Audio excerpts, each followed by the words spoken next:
Flash back. ഇത്ര വലിയൊരു തോൽവി എന്തുകൊണ്ട്? അണ്ണാക്കി പിരിവെട്ടിയിരിക്കണ ഒരാളോട് ചോദിക്കാൻ പറ്റിയ ചോദ്യമാണോടായത്? തോൽവി പലപ്പോഴും ഞങ്ങൾ കണ്ടിട്ടുണ്ട്, തോൽവി നേരിട്ടിട്ടുണ്ട്. പക്ഷെ അതിത്ര നാറിയ പരാജയമല്ലായിരുന്നു. അതെന്തുകൊണ്ട് എന്ന കാര്യം, എന്തുകൊണ്ടാണ് ഉന്നം തെറ്റിയതെന്ന് ഞാൻ വിശദമാക്കി തരാം. നല്ല ഒന്നാം തരം പെൻഷൻ മേടിക്കുക, ഇഷ്ടം പോലെ തിന്ന ആളുകൾ.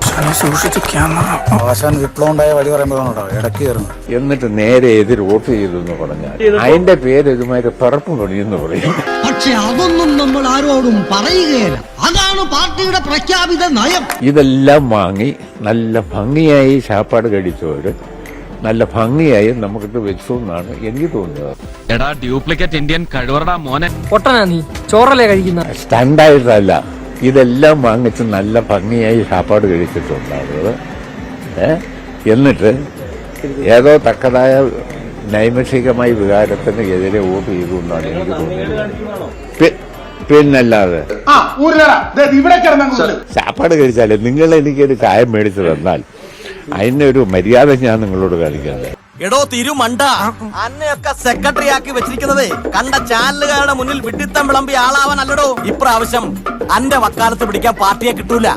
താൻ നേരെ വിട്ടോ പൂജപ്പുരയ്ക്ക്. പാർട്ടിയും പ്രതിപക്ഷവും തള്ളിയതിന് പിന്നാലെ ക്ഷേമ പെൻഷനിലെ അധിക്ഷേപ പരാമർശം തിരുത്തി CPIM നേതാവ് MM മണി. അയ്യോ, അത് ഞാനൊരു അബദ്ധം പറഞ്ഞു പോയതാ. നിന്റെ ഒരു അബദ്ധം. ഞാൻ ഇന്നലത്തെ സാഹചര്യത്തിൽ അങ്ങനെ പ്രതികരിച്ചു എന്നുള്ളതേ ഉള്ളൂ. ഇന്നലെ നടന്നതെന്ന് പറഞ്ഞാൽ ആ സമയത്ത് ഒരു മാസ് റോളിലാട്ടൊക്കെ വന്നേ, അതൊക്കെ പോയി. അത് ശരിയായില്ല എന്ന് പറഞ്ഞ പാർട്ടിയുടെ നിലപാട് തന്നെയാണ് എന്റെ നിലപാട്. ഒരു കൈവതം നാറ്റുകരുത്. അന്നേരത്തെ ഒരു വികാരത്തിലങ്ങ് പറഞ്ഞൊന്ന് കൂട്ടിയാൽ മതി. ചിന്തിക്കുന്നതെല്ലാം പറയരുത്, എന്നാൽ പറയുന്നതെല്ലാം നല്ലപോലെ ചിന്തിച്ചിട്ട് മാത്രമാകണം. തോൽവി തന്നെ, അത് തോറ്റത്. എന്നാലും തോൽവി തന്നെയാണ്. അവർ അടിച്ചെടുത്തിരുന്നെങ്കിൽ കുഴപ്പമില്ലായിരുന്നു. ഇതിപ്പോ നമ്മള് എറിഞ്ഞു കൊടുത്ത പോലെ. ഈ ശബരിമല വിഷയമൊക്കെ വലിയ തിരിച്ചടിയായിട്ടുണ്ടോ? ശബരിമല വിഷയമൊന്നും അല്ലെന്നേ. ശബരിമല വിഷയത്തിൽ നമ്മളെന്നെ ചെയ്തത്. പണ്ടൊക്കെ ദൈവം പിന്നെ തരാമെന്ന് പറഞ്ഞ് അവധി വെച്ചിരുന്നു. ഇപ്പൊ മൂപ്പരുടെ പേയ്മെന്റ് ഒക്കെ റെഡി ക്യാഷാ. ചെയ്ത ജോലിക്ക് അപ്പൊ കിട്ടും.